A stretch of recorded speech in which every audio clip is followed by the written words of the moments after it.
Hello and welcome to the West Coast Today podcast with me, Kathy Griffiths. Me, Owen Wild. Me, Fiona Scott. Me, Matt Young. And me, Sandy Neal.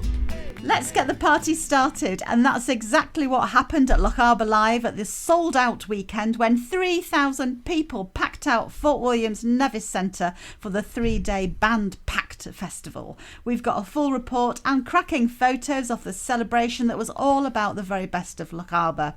You can read all about that in the Lochaber and Oban Times papers and online at westcoasttoday.co.uk.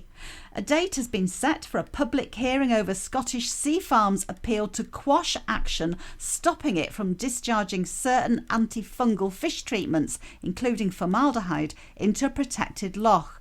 The date for that has been set as October the 2nd, and it will be live streamed. Details how to get on that are in this week's paper and on our website.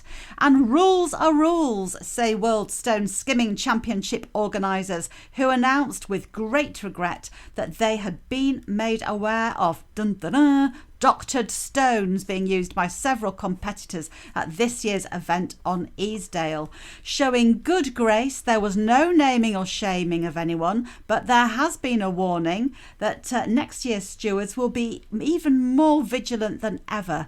They're a competitive bunch, these stone skimmers. Owen, what have you got for us this week? Thanks, Kathy. The Mull Rally's most successful driver of modern times, Callum Duffy, is set to return to the event for the first time in almost a decade. The 9-time champ has a new car and is aiming to be just the second person ever to win the event 10 times. Staying on Mull, the Mull Mòd was this weekend, and it was once again a packed house this year. Every seat was filled for the choir competitions. We've got a full report in this week's Oban Times, as well as videos of the winners online at www.westcoasttoday.co.uk. And finally from me, who remembers the meteor which lit up the night sky back in July? Well, researchers believe that they've narrowed down the area where the fragments must have fallen. They've isolated the mountains to the east of Ben Nevis, namely Ben Alder, and the smaller peaks to its west, as the most likely area. They're asking Munro backers and hill walkers to look out for them. Have any of you ever found a meteor fragment in person? Any ever seen one? No. Surprise, surprise. I would love to find one, but I understand they're very rare. They are indeed. If you want to find one, they're described as a glossy black, glassy texture, and some of them might be rusted due to recent rain, so be on the lookout. Thank you, Owen. Fee, what's happening over Lochaber way, apart from finding bits of fragmented meteorites? Oh, thanks, Kathy. Appropriate Owen mentioned the rain there because we have a distinct watery theme running through the LT pages this week, with not just one but two tales of daring do on the region's great waterways. So you can find out why Captain John Bryden and his first mate Eeyore were kayaking to the Moray Firth and what a former pro rugby player was up to in the Caledonian Canal. Back on dry land, and Highland Council are warning buyers to beware of plots in Lochaber being advertised with misleading claims about their potential for development. The statement came after Highland Council, supported by Police Scotland and Nature Scot, issued an enforcement notice and a stop notice on land designated as a site of special scientific interest near Speenbridge. The watery theme continues in the sports section this week as Lochaber Yacht Club hosted the National Championships for Soiling Class Yachts, and Fort FC were left trying to hold back the floodgates of an entirely different nature as they return to action in the North Caledonian League. You can catch up on all your Lochaber news by hitting the Lochaber Times button on the www.westcoasttoday.co.uk website. Thank you, Fee. Now for Matt. Thank you, Kathy. Parents at Oban High School have called for greater controls on pupils' use of mobile phones during school hours. The online appeal amassed over 180 signatures in just 1 week.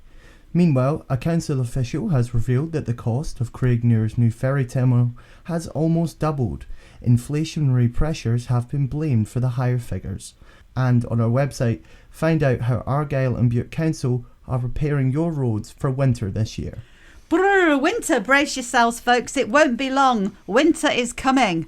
Sandy, what news? Thank you very much, Kathy.